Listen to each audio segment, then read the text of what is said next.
As coisas fantásticas de ser uma livroholica assumida é quando vamos a uma livraria, que é a Atlantic Books, em Santorini, além de poderem comprar o livro que se passa na Grécia, dão-vos este marcador muito bonito da livraria.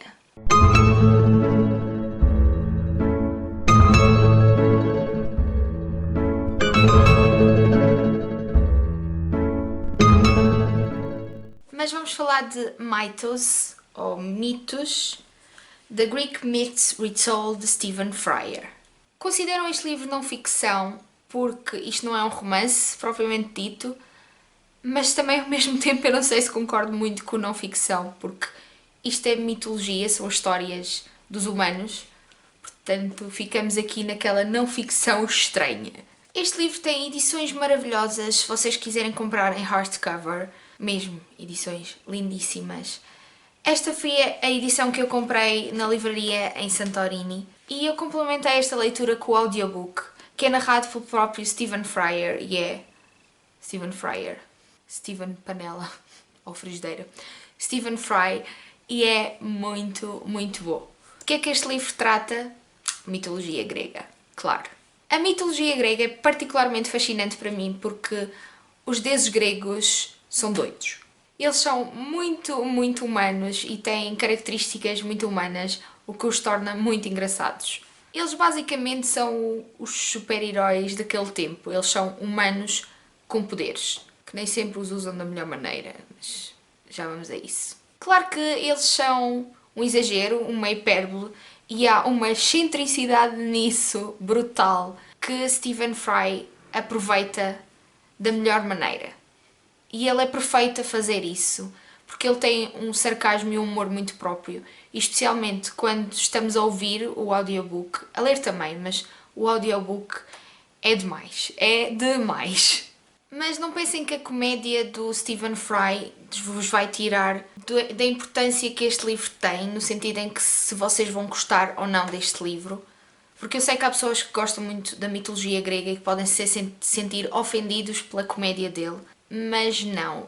É uma comédia, mas é uma comédia sem exageros. E até faz sentido algumas opiniões de que ele diz. Eu próprio já tinha pensado nisso. Porque Zeus sabe que os deuses gregos não precisam de muito para serem eles próprios hilariantes e não precisam de ajuda para serem uns comediantes autênticos. Ou pelo menos nas suas ações são demais. São doidos. Eu acho que eles são doidos. O livro começa no início dos inícios da mitologia grega, que é o caos. O próprio autor refere que nós referimos o início do mundo como o Big Bang e eles falam no caos. E do caos rapidamente transitamos para a luta entre os titãs, que eram os primeiros seres na Terra, com os deuses do Olimpo e o assumir do Olimpo pelos deuses que todos nós conhecemos, que é o Zeus, Atena, Afrodite, Hera e muitos, muitos outros mais. Este livro foi um prazer descomunal lê-lo porque eu ano passado tive a felicidade de estar na Grécia, que foi um país que eu adorei, porque eu sou uma viciada em história. E gosto particularmente da mitologia grega, apesar da minha favorita ser a egípcia.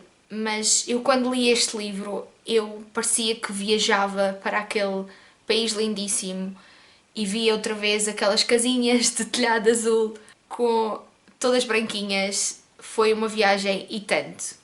Começamos por dizer que é impressionante os paralelismos que existem entre a mitologia grega e todas as outras do mundo e religiões, até porque, por exemplo, neste livro há uma história em que Zeus resolveu castigar a raça humana porque não estavam a fazer o que ele queria, com um dilúvio. Se esta história não vos parece familiar, onde é que vocês andaram? Mesmo não sendo católicos, toda a gente sabe a história da Arca de Noé. Quem adora a mitologia grega vai adorar particularmente este livro. Os deuses do Olimpo são compassivos, são ciumentos, são apaixonados, muito apaixonados. Eles apaixonam-se muito daquela família.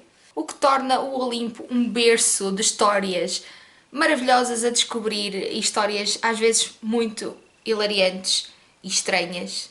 É mesmo um prazer ouvir, eu gostei imenso de ouvir o audiobook. Eu também gostei de ler, mas gostei, acho que ainda mais do audiobook, ouvir estas histórias. Temos amor, temos traição, temos vingança, temos tudo. E como os deuses gregos gostam de vez em quando também de dar facadinhas nos outros deuses gregos, metem os humanos pelo meio, e as ninfas e tudo o que aparecer à frente, o que ainda torna ainda mais interessante estas histórias. São doidos. A imortalidade destas histórias é quase inacreditável e a repercussão que teve nos séculos a seguir é ainda mais inacreditável. Há uma história neste livro que eu não sabia, que é a história de Eros, que é o cupido romano, e Psyche, quer dizer soul, em que conta a história de amor deles, e a Psyche é como que trancada, eu não vou contar tudo senão perde a piada, num castelo, e ela apaixona-se pelo Eros, que é supostamente um monstro, sem saber muito bem quem ele é. Não vos lembra a Bela e o Monstro? Pronto, a mim lembrou-me. Mas depois, a Psyche tem duas irmãs ciumentas e estúpidas. O que me fez lembrar muito a Cinderela. Portanto, os gregos estavam muito à frente de tudo. Depois temos aqui outra história que eu também vou realçar, e é a última, I promise, para não dar spoilers, que é a história de Zeus e Hermes, que vão visitar uma aldeia e que batem em todas as portas, claramente disfarçados, a tentar pedir ajuda e comida e abrigo, e todos lhe recusam a sua ajuda, até encontrarem um casal de velhotes, que é o Philemon e Bassis, espero não estar a massacrar os nomes deles, e que na sua pobreza aceitam receber estes pai e filho. Esta também é uma história que existe um paralelismo, pelo menos na Bíblia, que eu conheça. Philemon e Bassis acolhem tão bem Zeus e Hermes que este resolve castigar todo o resto da aldeia e tentar recompensar este casal. Eu não vou contar o que acontece no fim desta história, porque perde piada. Isto tudo porque existe um princípio sagrado na mitologia grega, que é o princípio da hospitalidade, o princípio de Zénia. E quem não respeita Zénia é chamado de xenófobo. Os gregos são muito, muito à frente. Apesar de ser um livro que fala de coisas ou histórias com séculos, é um livro muito atual porque fala de xenofobia. E todos nós sabemos de como está o mundo por não praticar o princípio da hospitalidade, o princípio da igualdade, o princípio de Zénia. Os gregos são apologistas da livre escolha, do livre-arbítrio e são muito LGBT-friendly. Muito!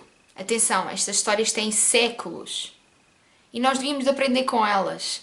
O amor de todos os feitios, seja num casal, seja numa família, é algo que eles respeitam muito. Apesar dos deuses andarem sempre a se trocar uns aos outros, eles acreditam que o amor deve ser respeitado de todas as formas, de todos os feitios. É considerado maravilhoso e não só por Afrodite, que é a deusa do amor, mas por todos os outros deuses. O problema é quando eles gostam da mesma pessoa, mas isso, quando os dois deuses gostam da mesma pessoa, as confusões que aquilo dá. E como última curiosidade que eu achei fantástico neste livro é que o pobre número 13 foi sempre um pobre coitado. Já naquele tempo era considerado número de azar, ao ponto de haverem 12 deuses no Olimpo, e quando Dionísio entrou para o panteão do Olimpo, Héstia saiu de livre e espontânea vontade porque eles iam ser 13. E eles aparentemente não gostavam muito daquele número. Portanto, o 13, pobre coitado, já no tempo dos gregos, era massacrado.